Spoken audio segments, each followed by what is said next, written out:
Tiara Utami dari BP 191054 1008 jurusan Ilmu Ekonomi kelas E2 mata kuliah Statistika Multivariat materi analisis faktor. Analisis faktor adalah sebuah teknik yang digunakan untuk mencari faktor-faktor yang mampu menjelaskan hubungan atau korelasi antara indikator independen yang diobservasi. Analisis faktor merupakan perluasan dari analisis komponen utama. Digunakan juga untuk mengidentifikasi sejumlah faktor yang relatif kecil yang dapat digunakan untuk menjelaskan sejumlah besar variabel yang saling berhubungan. Tujuan utama analisis faktor adalah menjelaskan struktur hubungan di antara banyak variabel dalam bentuk faktor atau variabel bentukan. Faktor yang terbentuk merupakan besaran acakan atau random kuantitas yang sebelumnya tidak dapat diukur atau dibentukkan secara langsung. Selain itu, untuk meredukasi sejumlah variabel asal yang jumlahnya banyak menjadi sejumlah variabel baru yang jumlahnya lebih sedikit dari variabel asal, dan variabel baru tersebut dinamakan faktor atau variabel laten atau konstruk atau variabel bentukan. Macam analisis faktor eksploratory atau analisis komponen utama atau PCA. Analisis faktor eksploratory ini atau analisis komponen utama ini yaitu adalah suatu teknis analisis faktor di mana beberapa faktor yang akan terbentuk berupa variabel laten yang belum dapat ditentukan sebelumnya analisis dilakukan. Analisis faktor eksploratory ini merupakan suatu teknik untuk meredukasi data dari variabel asal atau variabel awal menjadi variabel baru atau faktor yang jumlahnya lebih sedikit daripada variabel awal. Proses analisis tersebut metode untuk menentukan hubungan antar variabel baru atau faktor yang terbentuk yang saling independen sesamanya, sehingga bisa dibuat satu atau beberapa sekumpulan variabel laten atau faktor yang lebih sedikit dari jumlah variabel awal yang bebas atau tidak berkolerasi sesamanya. Jadi antar faktor yang terbentuk tidak berkolerasi sesamanya. Analisis faktor konfirmatori. Ini adalah suatu teknik analisis di mana secara a priori sebelumnya berdasarkan teori dari konsep yang diketahui, dipahami atau ditentukan sebelumnya, maka dibuat sejumlah faktor yang akan dibentuk secara variabel apa saja terbentuk ke dalam masing-masing faktor yang dibentuk dan sudah pasti tujuannya.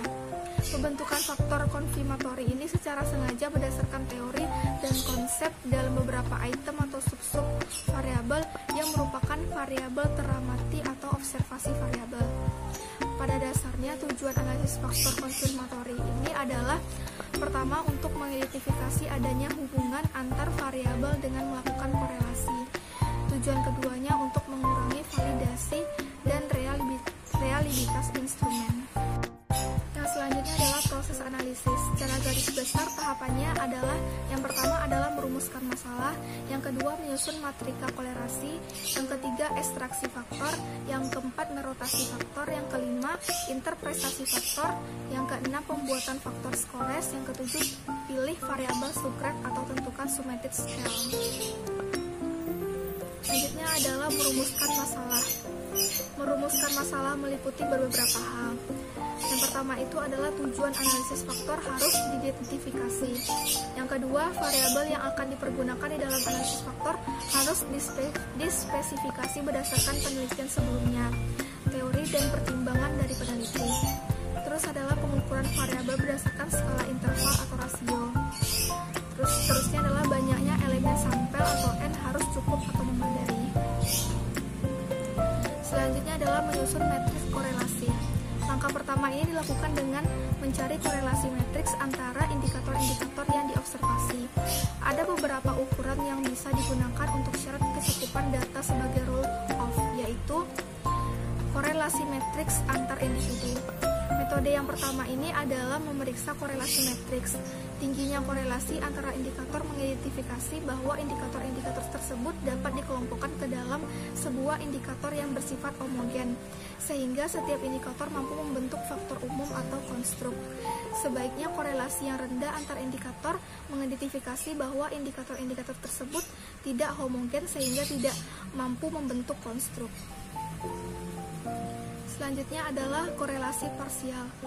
Metode kedua ini adalah memeriksa korelasi parsial, yaitu mencari korelasi satu indikator dengan indikator yang lain. Dengan mengontrol indikator lain, korelasi parsial ini disebut dengan negatif atau anti-index correlations. Yang selanjutnya adalah Kaiser-Mark-Olkin atau KMO. Metode ini paling banyak digunakan untuk melihat syarat kecukupan data untuk analisis faktor. Metode KMO ini mengatur kecukupan sampling secara menyeluruh dan mengukur kecukupan sampling untuk indikator. Selanjutnya adalah ekstraksi faktor. Ekstraksi faktor adalah suatu metode yang digunakan untuk meredukasi data dari beberapa indikator untuk menghasilkan faktor yang lebih sedikit yang mampu menjelaskan korelasi antara indikator yang diobservasi. Ada beberapa metode yang bisa digunakan untuk melakukan faktor, yaitu Parsival Comments Analysis. Analisis komponen utama ini atau Parsival Comments Analysis ini merupakan metode yang paling sederhana di dalam melakukan ekstraksi faktor. Metode membentuk kombinasi linear dari indikator yang diobservasi. Yang kedua adalah Principal Axis Factoring. Metode ini hampir sama dengan metode Parsival Components Analysis sebelumnya, kecuali metrik korelasi diagonal diganti dengan sebuah estimasi algoritma kebersamaan, namun sama dengan Parsival Components Analysis di mana indikator kebersamaannya yang awal. Selanjutnya adalah Unweighted Least Squared. Metode ini adalah prosedur untuk meminimumkan jumlah perbedaan yang dikuadratkan antara matriks korelasi yang diobservasi dan yang diproduksi dengan mengabaikan matriks diagonal dari sejumlah faktor tertentu. Yang kedua yaitu adalah Generalized Likelihood. Metode ini adalah meminimumkan error timbangan sebesar keunikan dari indikator atau error. Korelasi dari indikator yang mempunyai error yang besar diberi timbangan yang lebih kecil dari indikator yang mempunyai error yang kecil. Maximum likelihood adalah suatu prosedur ekstraksi faktor yang menghasilkan estimasi parameter yang paling mungkin untuk mendapatkan matriks korelasi observasi jika sampel mempunyai distribusi normal multivariat. Selanjutnya adalah merotasi faktor. Setelah kita melakukan ekstraksi faktor, langkah selanjutnya adalah notasi faktor atau rotation. Rotasi faktor ini diperlukan jika metode ekstraksi faktor belum menghasilkan komponen faktor utama yang jelas. Tujuan dari rotasi ini agar dapat memperoleh struktur faktor yang lebih sederhana agar mudah diinterpretasikan. Ada beberapa metode rotasi faktor yang bisa digunakan, yaitu Varimax method adalah metode rotasi aksional untuk meminimalisasi jumlah indikator yang mempunyai faktor loading tinggi pada tiap faktor. Seterusnya adalah Quartimax method, merupakan metode rotasi untuk meminimalisasikan faktor yang digunakan untuk menjelaskan indikator. Terus adalah Equamax method, merupakan gabungan antara Varimax method yang meminimalkan indikator dari Quartimax method yang meminimal faktor. Selanjutnya adalah interpretasikan faktor. Setelah diperoleh sejumlah faktor yang valid, selanjutnya kita perlu menginterpretasikan faktor. Menginterpretasikan faktor dapat dilakukan dengan mengetahui variabel-variabel yang membentuknya. Interpretasi ini dilakukan dengan judgment. Selanjutnya adalah pembuatan faktor scores. Faktor skor yang dibuat berguna jika akan digunakan analisis selanjutnya, seperti analisis trigonal, analisis diskriminan, atau analisis lainnya. Selanjutnya adalah pilih variabel Sugrad atau tentukan subnet scale. Variabel Sugrad ini adalah salah satu variabel yang paling dapat mewakili satu faktor. Misalkan faktor pertama ini terdiri dari variabel X1, X2, dan X3, maka yang paling mewakili faktor Faktor 1 adalah variabel yang memiliki faktor yang paling terbesar. Apabila faktor loading dalam satu faktor ada yang hampir sama, misalkan X1 0,904 dan X2-nya adalah 0,094, maka sebaiknya pemilihan subrandik variabel ditentukan berdasarkan teori, yaitu variabel mana secara teori yang paling dapat mewakili faktor. Atau cara lain adalah menggunakan summated scale. Yang ketiga itu adalah summated scale. Summated scale-nya adalah gabungkan dari beberapa variabel dalam satu faktor.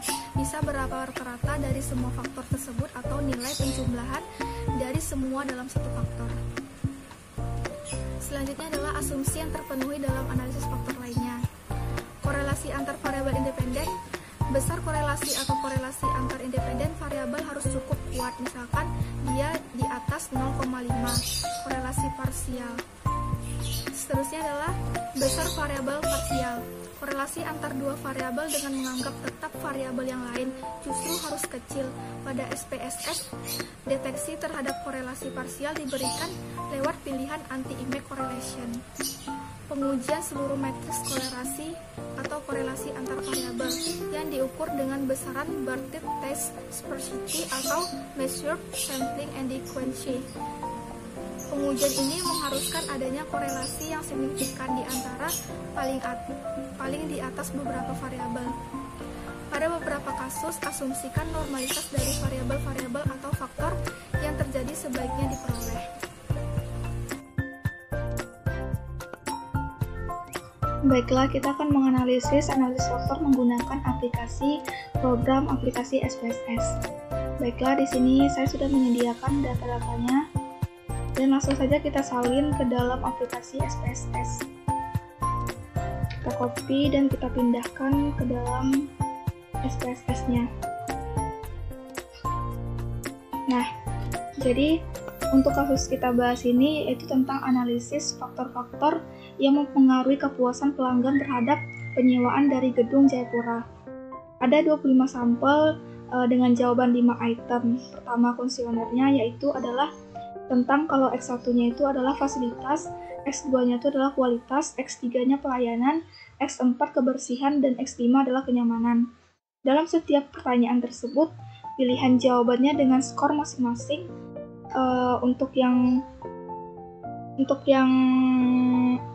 itu adalah puas, untuk yang pertama adalah sangat puas, sangat tidak puas, untuk yang kedua adalah kurang puas, untuk yang ketiga adalah cukup puas, untuk yang keempat puas, dan untuk yang kelima adalah sangat puas. Jadi langsung saja kita masuk tutorialnya menggunakan aplikasi SPSS. Ya, terus kita klik ke variable view, kita ganti namanya X1, namanya X2, X3, sampai X5.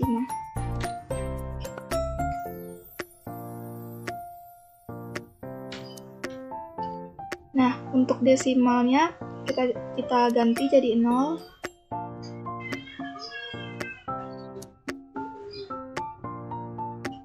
Saya ganti jadi 0. Dan untuk labelnya kita kasih yang pertama itu adalah fasilitas.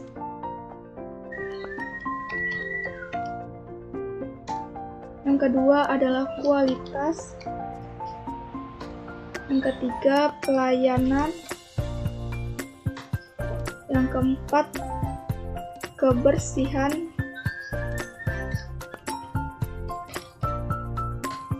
Yang kelima itu kenyamanan.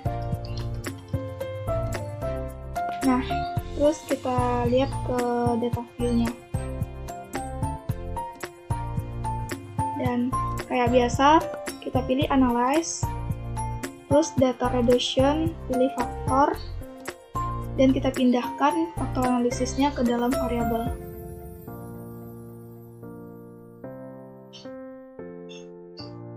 Nah, terus kita pilih descriptive, kita klik univariate description, initial solution, sama coefficient, significance level, determinan, KMO, dan anti-image. Kita klik continue. Untuk extraction-nya kita pilih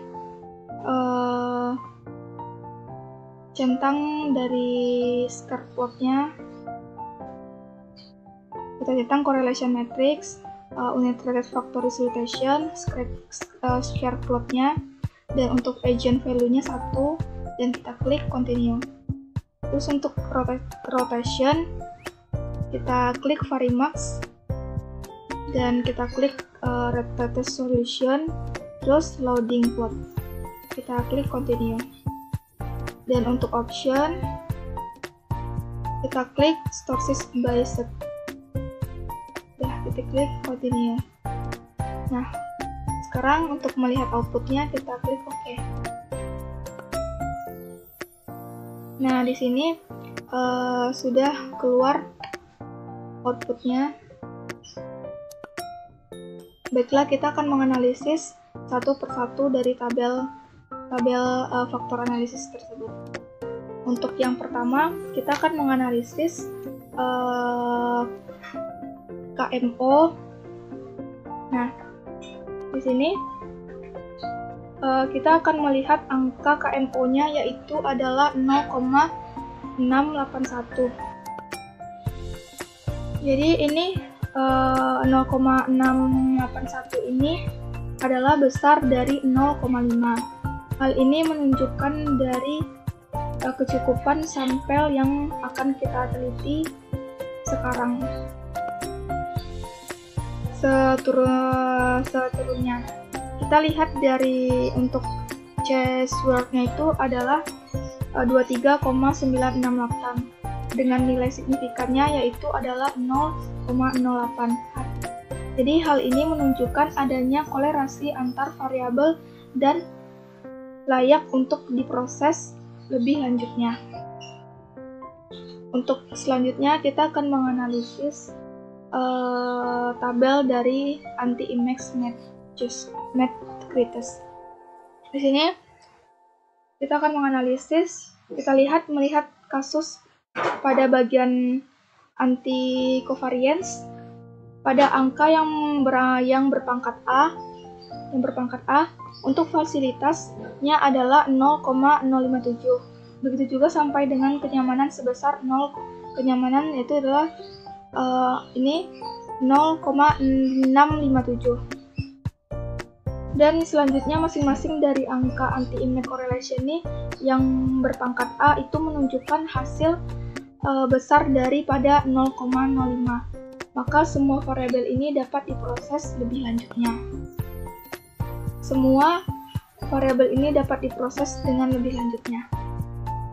Selanjutnya kita akan menganalisis kumulatis dari tabel communalities. Nah, di sini pada tabel communalities ini besarnya fasilitas yaitu sebesar 0,735 sampai dengan variabel kenyamanan itu adalah 0,735. Ini berarti untuk variabel fasilitas besarnya adalah 73,5%. Varians dari variabel fasilitas dapat dijelaskan pada variabel terbentuk begitu saja dengan variabel yang lainnya. Dan terus kita akan menganalisis dari total variance explained.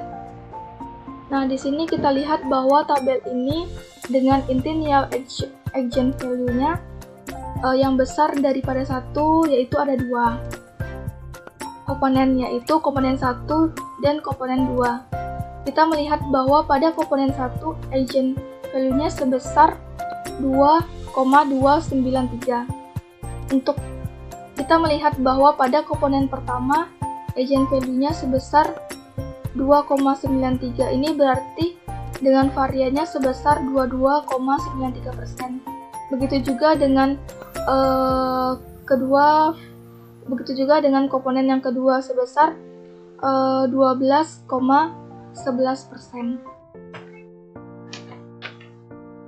Dan selanjutnya, jadi untuk mencari besarnya varians, kita harus menjumlahkan dari 22,93% ditambah 12,11% menjadi 35,04%. Ini berarti besarnya varians yang mampu diinjakan dari faktor yang terbentuk adalah sebesar 35,04%, dan sisanya dapat dijelaskan oleh variabel lain yang tidak kita teliti. Baiklah, selanjutnya kita akan menganalisis tabel dari skirt plot.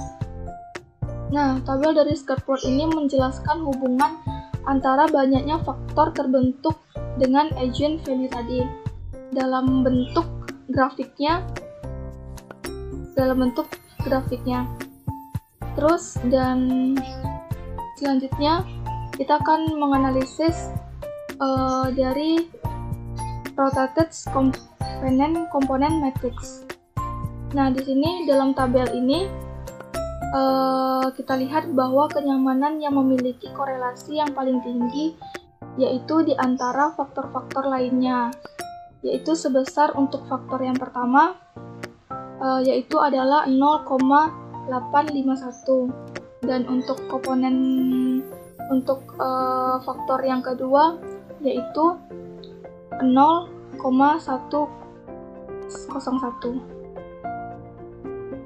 Baiklah, itu yang saya dapat sampaikan tentang materi analisis faktor. Bila ada kesalahan, saya minta maaf. Assalamualaikum warahmatullahi wabarakatuh.